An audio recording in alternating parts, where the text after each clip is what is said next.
काली घाटी का महाअभिशाप। 10,000 चीखों का अंतिम अध्याय। भाग 1। प्रतिबंधित दस्तावेज और 3 मुसाफिर। साल 2026 की एक उमस भरी रात थी।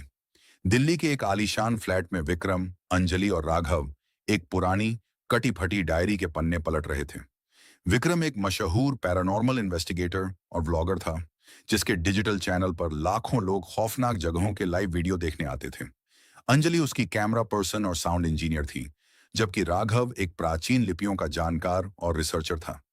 राघव ने चश्मा ठीक करते हुए बेहद गंभीर आवाज में कहा, विक्रम, मैं तुम्हें फिर चेतावनी दे रहा हूं।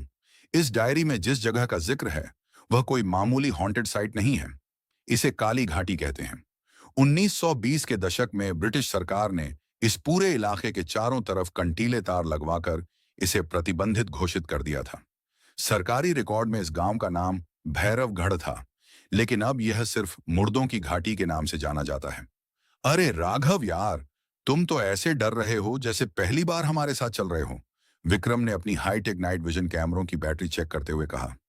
सोचो, अगर हमने उस जगह को लाइव कैमरे पर एक्सप्लोर कर दिया तो इंटरनेट पर टहलका मच जाएगा। अंजलि ने भी विक्रम का साथ दिया। हाँ राघव, और वैसे भी हमारे पास थर्मल कैमरे, ईएमएफ डिटेक्टर्स ईएमएफ डिटेक्टर्स और मोशन सेंसर हैं। अगर वहां कोई जंगली जानवर या असामाजिक तत्व हुआ तो हमें तुरंत पता चल जाएगा। भूत प्रेत सिर्फ एक दिमागी वहम होते हैं। राघव ने एक गहरी सांस ली और डायरी का आखिरी पन्ना दिखाया, जिस पर कोयले से एक अजीब सा यंत्र बना था और नीचे लिखा था, जब अमावस्या की रात को 3 जिंदा रूहें इस घाटी की सीमा पार करेंगी, तब 10,000 दफन चीखें दोबारा जाग उठेंगी। वह भूखा है, वह हमेशा भूखा रहता है। विक्रम ने उस चेतावनी को हंसकर टाल दिया। उसने तुरंत अपनी एसयूवी की चाबी उठाई और तीनों रात के करीब 10 बजे शहर की चकाचौंध से दूर उस अनजाने और खौफनाक सफर पर निकल पड़े। भाग 2।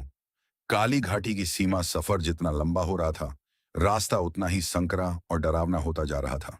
गाड़ी की हेडलाइट्स के सामने सिर्फ घना कोहरा और सूखे, बिना पत्तियों वाले पेड़ दिखाई दे रहे थे। हवा इतनी ठंडी हो चुकी थी कि गाड़ी का हीटर चालू करने के बाद भी तीनों की कंपी छूट रही थी। रात के ठीक 12 बजे गाड़ी के जीपीएस ने काम करना बंद कर दिया। स्क्रीन पर सिर्फ स्टैटिक लाइंस आ रही थी। तभी अचानक हेडलाइट की रोशनी में एक जंग लगा। बड़ा सा लोहे का बोर्ड दिखाई दिया। उस पर लिखा था, आगे जाना सख्त मना है, मौत की जिम्मेदारी आपकी होगी। हम पहुंच गए, विक्रम ने गाड़ी रोकते हुए कहा। वे अपना भारी भरकम साजो सामान लेकर गाड़ी से नीचे उतरे। जैसे ही उन्होंने घाटी की सीमा के अंदर कदम रखा, एक अजीब सी शांति छा गई। वहां हवा की सरसराहट भी बंद हो चुकी थी। ऐसा लग रहा था मानो वे किसी दूसरी दुनिया में आ गए हों, जहां जिंदगी का कोई नामो निशान नहीं था।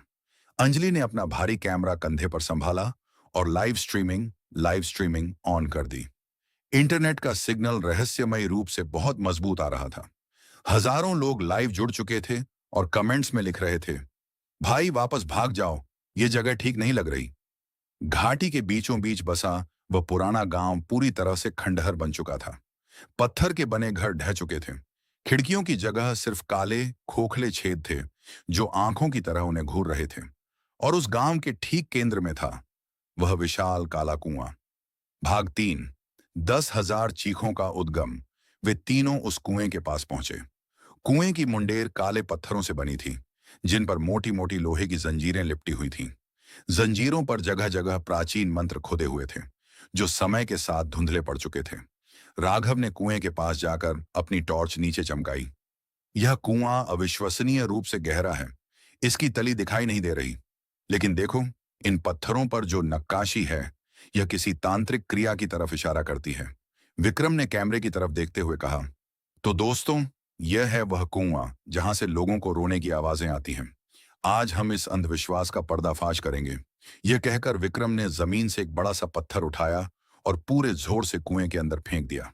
विक्रम, मत करो, राघव चिल्लाया, लेकिन तब तक पत्थर अंधेरे में विलीन हो चुका था। 1 सेकंड, 2 सेकंड, 3 सेकंड बीत गए। नीचे से पत्थर के टकराने की कोई आवाज नहीं आई।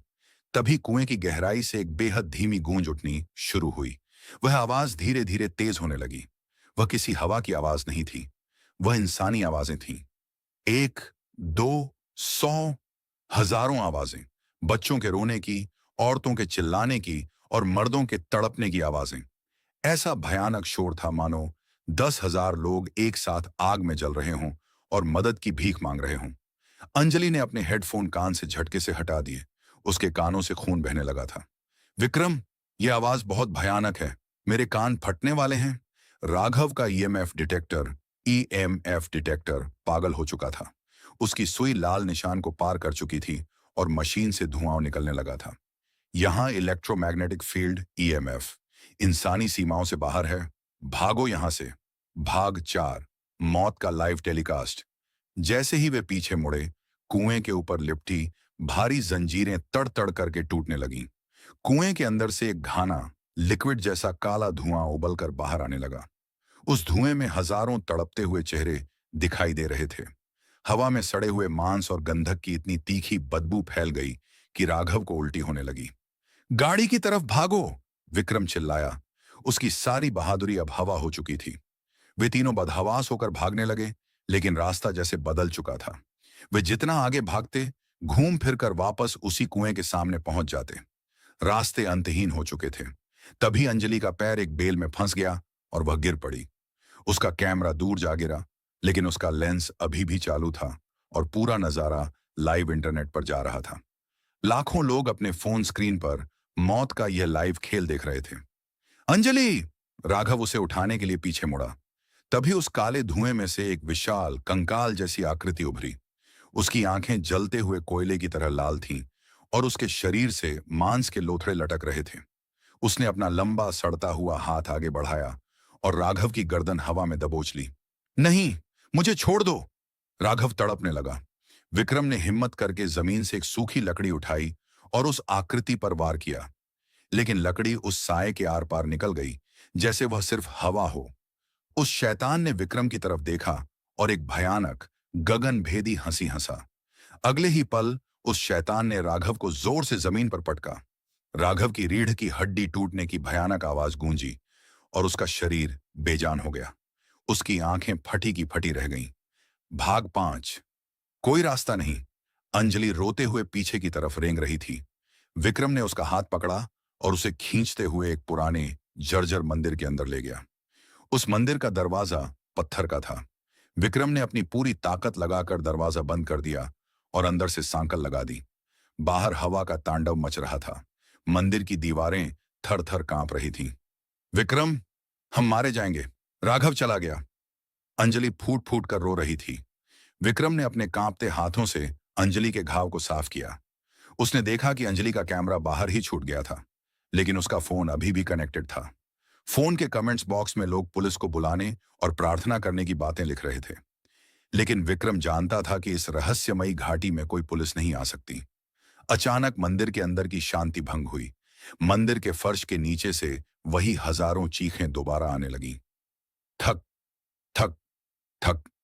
दरवाजे पर कोई जोर जोर से दस्तक दे रहा था। विक्रम, दरवाजा खोलो। मैं राघव हूं। मैं बच गया हूं। बाहर से राघव की आवाज आई। अंजलि खुश होकर दरवाजे की तरफ बढ़ी। राघव जिंदा है। रुको अंजलि! विक्रम ने उसे कसकर पकड़ लिया। राघव की रीढ़ की हड्डी मेरे सामने टूटी थी। वह जिंदा नहीं हो सकता। बाहर वह नहीं है। वह शैतान राघव की आवाज निकाल रहा है। तभी बाहर से आ रही आवाज बदल गई। वह राघव की आवाज से बदलकर अंजलि की आवाज बन गई, फिर विक्रम की, और फिर अचानक हजारों लोगों की मिलीजुली भयानक आवाज में तब्दील हो गई। पत्थर की दीवारें मुझे नहीं रोक सकती। तुम दोनों मेरे ही वंशजों के पाप की कीमत हो।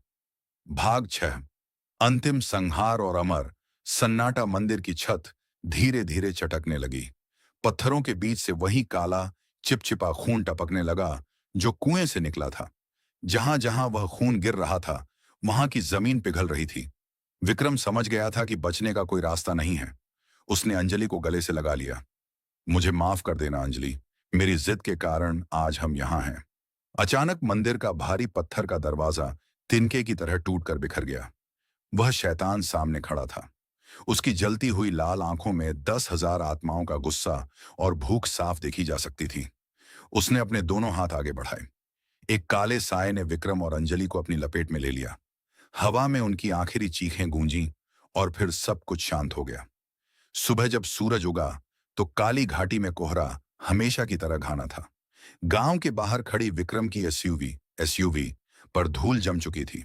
इंटरनेट पर वह लाइव वीडियो अचानक बंद हो चुका था, लेकिन उस वीडियो के आखिरी फ्रेम में जो दिखा उसने पूरी दुनिया के होश उड़ा दिए थे। उस वीडियो के आखिरी सेकंड में वह कैमरा अपने आप घूमकर कुएं की तरफ फोकस हुआ था।